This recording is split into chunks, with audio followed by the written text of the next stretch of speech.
नमः शिवाय। तंत्र के रचयिता भगवान शिव को मेरा नमस्कार है। आज मैं आपको बताऊंगा एक ऐसा मोहिनी यंत्र जिससे किसी को भी अपने वशीभूत किया जा सकता है। एक ऐसा यंत्र जो कि आपके साथी को आपसे मिलने के लिए विवश कर दे। मेरे पास असंख्य ऐसे केस आते हैं जिसमें कि लोग कहते हैं कि गुरुजी, जो मेरे पति हैं वो मुझे छोड़कर चले गए हैं और वापस नहीं आ रहे हैं, कुछ कीजिए। कई बार तो ऐसा भी होता है कि जो पुरुष है उसके कई सारे संबंध हो जाते हैं बाहर और घर पे आना भी वो बंद कर देता है। तो ऐसी परिस्थिति में मोहिनी यंत्र को लगाना बहुत अनिवार्य हो जाता है, क्योंकि इस जगत में ऐसा कुछ भी नहीं जो कि मोहिनी यंत्र ना कर पाए। ऐसा कोई व्यक्ति नहीं जिस पर कि असर ना करे, और जिसको रातों रात असर देखना हो वो इस मोहिनी यंत्र का प्रयोग करे। ऐसी पराविद्याएं हैं, ऐसी पराविद्या है कि जिसका आज तक किसी को पता नहीं लगा है, और ये ऐसा यंत्र है जो कि मानव की समझ से परे है। यदि कोई तांत्रिक भी इसे हटाना चाहे तो वो भी असफल रहेगा। ये शक्तियां ऐसी होती हैं जो कि 24 घंटे काम करती हैं, लेकिन आपकी आंखों से नहीं दिखती हैं। जब आप एक बार इस यंत्र को किसी पर लगा देते हैं तो वो दिन रात बस आप ही के बारे में सोचता है। मैंने तो यहां तक भी देखा है कि सामने वाला जो है वो रोने बिलखने लग जाता है जब तक कि वो साधे को ना देखे। और जिसको मैंने ये यंत्र दिया है, इस यंत्र ने अपना काम बखूबी किया है। आज तक ये यंत्र विफल नहीं हुआ है। इसको बनाने के लिए आपको पहले पूर्व सामग्री तैयार रखनी होगी। इसमें लगने वाला है आपका काम्या सिंदूर, सांप की केचुली और भोजपत्र। अब आपको क्या करना है कि इन सामग्रियों को लेकर किसी ऐसे नदी तट पर चले जाना है जहां पर कि आसपास कोई ना हो। एक ऐसी नदी हो जो कि बहती हो, रुकी हुई नदी नहीं। यदि थोड़ा सा पानी रुका हुआ है तो उसे तालाब कहते हैं, नदी नहीं कहते। चलते हुए पानी को जो है नदी कहते हैं। तो आपको नदी तट पर जाना है, या कोई ऐसा खंडर हो, कोई ऐसा वीराना हो जहां पर कोई आता जाता ना हो, अबैंडन प्लेस हो बिल्कुल, वहां पर ये कर सकते हैं। या वन प्रदेश में जा सकते हैं। जब भी कोई साधना करे तो ये सुनिश्चित करे कि आपके आसपास कोई ना हो। यदि आप थोड़ी दूर बैठे हैं और अपनी आंखों से किसी को देख पा रहे हैं तो भी ये क्रिया जो है काम नहीं करेगी। आपको एक ऐसा स्थान सुनिश्चित करना है जहां पर कि आप ढूंढने से भी किसी को ढूंढ ना पाए। कोई दूर दूर तक कोई ना हो, और जब आप साधना कर रहे हो तो उसके बीच में भी कोई ना आ जाए। ऐसा स्थान जो है वो दुर्गम ही होता है, लेकिन आपको ढूंढना पड़ेगा। कोई जंगल हो, कोई बियाबान हो, कोई ऐसी जगह हो जो आपका घर ही हो, लेकिन वो आप जब ये क्रिया करें तो उस समय पर कोई ना आए। घर पे मत कीजिएगा इसको। आपको ये एक ऐसे मकान में करना है जहां पर कि लोग ना रहते हो, क्योंकि जरा सी भी इसमें चूक हुई तो ये जो चीज है ये काम नहीं करेगी। एकांत में जाके इसको कीजिएगा।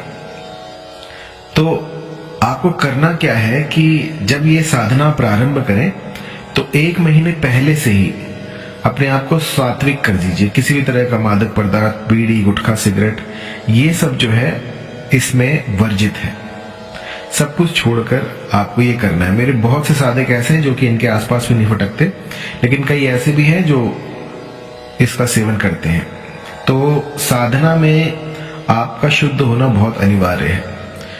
थोड़ा सा ये सोच के देखिए कि एक आदमी है जो कि तंबाकू चबा रहा है, दांत उसके लाल पीले हो रखे हैं और वो मंत्र पढ़ रहा है, तो क्या वो मंत्र काम करेगा? नहीं।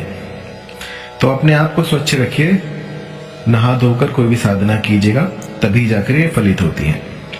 तो अब आप अपनी स्क्रीन पे देखिएगा, आपको अष्टदल कमल दिखेगा। अष्टदल कमल आपको दिख रहा है तो ये आपको भोजपत्र पे बनाना है। इससे कोई फर्क नहीं पड़ता आप कैसे बनाते हो, बस आपको इसकी तरह चित्र बना लेना है। पहले एक सर्कल बनाइए और उसके बाहर बाहर 8 पंखुड़ियां बनाइए। इसे अष्टदल कमल कहते हैं। अब जो इसकी पंखुड़ियां हैं, इनमें आपको काम्या सिंदूर भरना है। काम्या सिंदूर भर के आपको बीच में जो है अपने साथी का नाम और अपना नाम लिखना है। ये भी आपको काम्या सिंदूर से ही लिखना है। आपको ऐसा करना है कि थोड़ा सा जो है पानी मिलाकर काम्या सिंदूर में, और इसको लिखना है। लिखने के लिए जो आप कलम रहेगी वो रहेगी आपकी अनार की कलम से आपको ये लिखना है। और जब ये पूरा हो जाए तो इसको आपको जो भोजपत्र था उसको रोल कर लीजिए। रोल करने के बाद इसके बाहर बाहर सांप की केचली से इसको ढक दीजिए। ढकने के बाद इसको किसी बियाबान, किसी नदी तट पे गाड़ के आ जाइए। और यकीन मानिए जब तक ये वहां पर रहेगा तब तक वो जो भी व्यक्ति होगा वो बस रोता बिलखता रहेगा जब तक आपको ना देख ले। आपकी सुध जब तक वो ना ले ले तब तक उसके मन में चटपटी लगी रहेगी कि किसी भी तरह से वो आपको देखे। मैंने बहुत बार ऐसा भी देखा है कि जहां साल साल भर का गैप था, कोई रिलेशन नहीं था, उसमें भी इस तंत्र ने काम किया। मैं चंबित हुआ ये देखकर कि सालों के गैप के बाद वो जो साध्य व्यक्ति था वो रिलेशन में वापस आया है।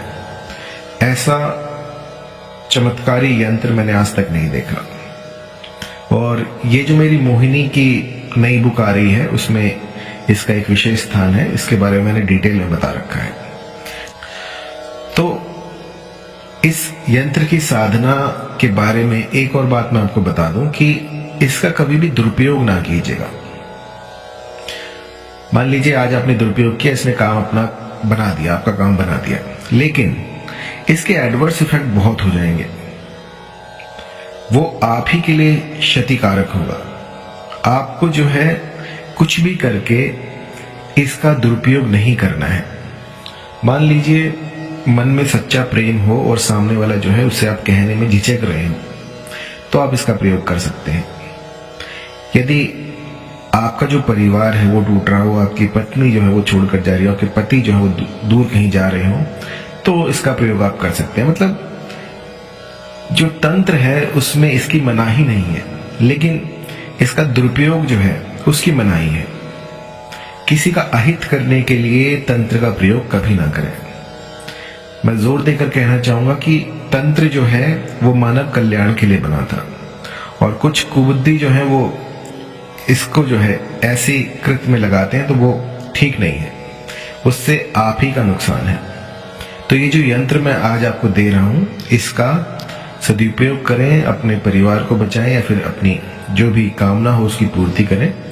और कई बार कंफ्यूज होते हैं कि गुरुजी क्या इससे अपने साथी को अट्रैक्ट करना ठीक रहेगा? तो देखिए, हमारे तंत्र शास्त्रों में जितने भी तंत्र हैं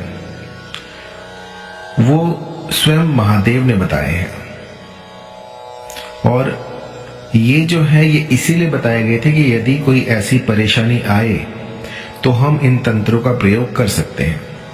जिस तरह से यदि आपकी बॉडी में कोई बीमारी आती है तो आप दवा लेते हैं, उसी तरह से ये काम करता है। मान लीजिए कि ये जो है आप यूं समझिए कि ये दवाई है।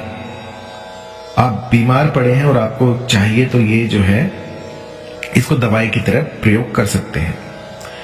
यदि कोई दिक्कत आए, कोई परेशानी आए, यंत्र ना बन रहा हो और कुछ पूछना चाहते हो आप, तो पहले ही मैं आपको बता चुका हूं, एक भोजपत्र लीजिएगा, भोजपत्र के ऊपर अष्टदल कमल बनाइएगा, बीच में सर्कल होगा, बाहर बाहर 8 पंखुड़ियां होंगी। उन पंखुड़ियों में आपको काम्या सिंदूर से लाल उनको कर देना है। बीच में अपने साथी का और अपना नाम लिखना है, और इसको जो है फोल्ड करके आपको जो सांप की केचुली होती है उससे इसको ढक देना है। ढकने के बाद किसी नदी तट के किनारे पे जाके आप बहुत डूंगा जाके आपको खोदना है, बहुत ज्यादा, ताकि कोई इसको निकाल ना पाए। और उसके बाद वो जगह जो है उसको सुनिश्चित कीजिएगा कि कभी ये जो आपने प्रोसेस किया है ये तीव्र हो जाए तो आप उसे निकाल सकें, क्योंकि जब तक ये यहाँ से नहीं निकलेगी तब तक आप समझिए कि वो जो व्यक्ति है वो टोटली आपके कंट्रोल में रहेगा। और यदि 1-2 महीने बाद आप आकर आप देखते हैं तो ये यहाँ पर नहीं मिलेगी। इसका तोड़ जो है वो सिर्फ 1 हफ्ते के भीतर भीतर होता है। जब उसने वहां पर गाड़ी हो उसके 1 हफ्ते के भीतर भीतर इसका काट हो सकता है, अन्यथा इसका काट इस जगत में नहीं है। फिर तो श्री हरि आपको बचा सकते हैं, क्योंकि एक बार यदि ये मोहनी लग गई तो यूं समझिए सामने वाला जो है वो बिलक उठेगा आपके लिए। धन्यवाद।